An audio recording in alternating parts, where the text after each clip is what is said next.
Acid ഒഴിച്ച് സ്വന്തം അച്ഛൻ കൊല്ലാൻ ശ്രമിച്ച പെൺകുട്ടിയെ ചേർത്തുപിടിച്ച് ഒരു നാട്. കണ്ണൂർ കൊട്ടിയൂർ സ്വദേശി അളകനന്ദയ്ക്കാണ് ഇടുക്കി അടിമാലിയിൽ സുമനസ്സുകൾ ചേർന്ന് ഒരു വീട് നിർമ്മിച്ചു നൽകിയത്. പൊള്ളലേറ്റ് അടിമാലി ചികിത്സയ്ക്കെത്തിയ അളകനന്ദയ്ക്ക് ആരോരുമില്ലാതായതോടെയാണ് ഒരു നാടൊന്നാകെ സാന്ത്വനമേകിയത്.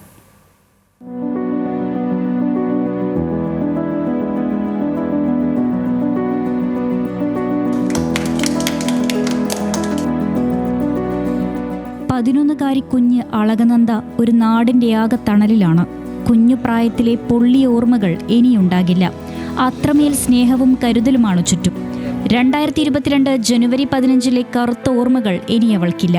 അമ്മ നിജിതയ്ക്കും അളകനന്ദയ്ക്കും നേരെ അച്ഛൻ സനൽകുമാർ ആസിഡ് ആക്രമണം നടത്തിയത് അന്നാണ്. കുടുംബ പ്രശ്നത്തെ തുടർന്ന് നിജിത മകളുമായി വയനാട് അമ്പലവയലിലെ വാടക വീട്ടിൽ മാറി താമസിക്കുകയായിരുന്നു. ഗുരുതരമായി പരിക്കേറ്റ നിജിത ചികിത്സയിലിരിക്കെ മരിച്ചു. സനൽകുമാർ ആത്മഹത്യ ചെയ്തു.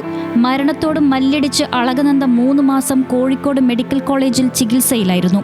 പിന്നീട് തുടർ ചികിത്സയ്ക്കായി അളകനന്ദയുമായി മുത്തശ്ശി ഗീത ഇടുക്കി അടിമാലിയിലെ പൊള്ളൽ ചികിത്സാ കേന്ദ്രത്തിലെത്തി. ചികിത്സയ്ക്കിടെ അച്ഛനും അമ്മയും ഇല്ലാത്ത അളകനന്ദയ്ക്ക് വൈദ്യൻ ജോർജ് ഫിലിപ്പ് മുറിവുണക്കി. അവൾക്ക് നാളേക്കായി കരുതലൊരുക്കി.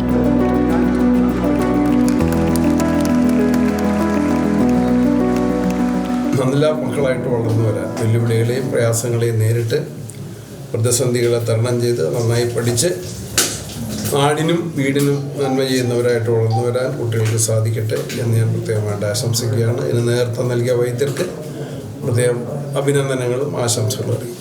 അടിമാലി കൂമ്പൻപാറ ഫാത്തിമ മാതാ ഹൈസ്കൂളിലെ 10ാം ക്ലാസ് വിദ്യാർത്ഥിനിയാണ് അളകനന്ദ. അധ്യാപകരുടെയും ഒരു നാടിന്റെയും കരുതലാണ് അളകനന്ദ. KPCC പ്രസിഡന്റ് സണ്ണി ജോസഫാണ് അളകനന്ദയ്ക്ക് വീടിന്റെ താക്കോൽ കൈമാറിയത്. ന്യൂസ് മലയാളം, ഇടുക്കി.